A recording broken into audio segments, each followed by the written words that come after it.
नमस्कार, मैं हूं आशुदाब। 30 दिन में डे ट्रेडिंग को कैसे मास्टर करें, इसके बारे में हमारी चर्चा चल रही है।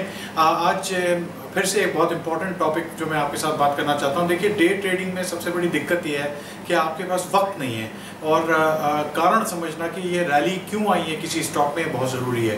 तो स्टॉक में जो डे ट्रेडिंग के लिए आप स्टॉक लेते हैं उसमें 3-4 वजह से रैली आ सकती है। एक तो है कि ऑपरेटर की रैली है, मतलब मैनिपुलेटर्स, ऑपरेटर्स जो भी है वो स्टॉक चला रहे हैं। दूसरी रैली ऐसे आ सकती है कि संस्थागत निवेशक उस स्टॉक में घुस रहे हैं, उसके लिए रैली आ सकती है।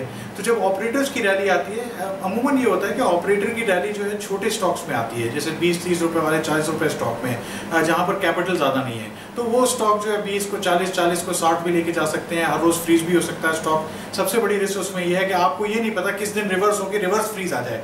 इसलिए आप बहुत ध्यान से इन स्टॉक्स में घुसा करें जो आपको लगता है कि रैली जो है ऑपरेटर ड्रिवन हो सकती है, और उसमें कोई ज़्यादा मुश्किल नहीं है। सबको पता होता है कौन से स्टॉक जो हैं ऑपरेटर ड्रिवन हो सकते हैं या होते हैं, या उनकी एक्टिविटी से पता चल सकता है। दूसरी चीज़ है संस्थागत निवेशक। देखिए, संस्थागत निवेशक क्या करते हैं, आप कभी कभी उनको 2 लाख 3 लाख का स्टॉक चाहिए होता है। छोटे मोटे स्टॉक वो खरीदते नहीं है, या तो टॉप 100 मार्केट कैपिटलाइजेशन के स्टॉक, या इंडेक्स के स्टॉक, या जो सरकारी कंपनियां हैं, बैंक हैं, वैसे किस्म के स्टॉक वो खरीदते हैं। उनका क्या है कि जैसे वो 10 लाख का ऑर्डर डालते हैं, 5 लाख शेयर का ऑर्डर डालते हैं। इतना स्टॉक किसी स्टॉक में मिल जाता है, किसी स्टॉक में इतना ज़्यादा स्टॉक एक दिन में नहीं मिल सकता।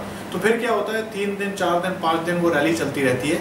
अगर आप उस किस्म की रैली में घुस जाएं, मगर 3-4 दिन पहले घुस जाएं, तो फिर आपको भी अपटिक मिलता है। तो डे ट्रेडिंग में ये जानना ज़रूरी है कि ये इंस्टीट्यूशनल स्टॉक तो नहीं है।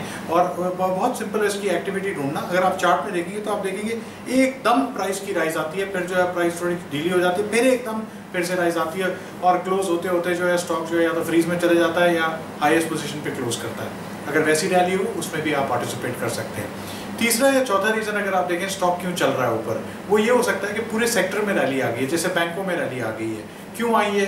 हो सकता है नई सरकार है, हो सकता है कि जो कंपनी है जिन्होंने लोन लिए थे वो लोन वापस देना शुरू कर रहे हैं। जो भी उसमें रीज़न हो, उसकी वजह से जो है स्टॉक बहुत तेज़ी से चल सकता है। अगर वो हो सेक्टर रैली, उसमें भी आप डे ट्रेड कर सकते हैं। इसलिए कारण आप जरूर देखिएगा कि किसी रैली का भी क्या कारण है, और फिर ही आप ट्रेड कीजिएगा। आज के लिए बस इतना ही।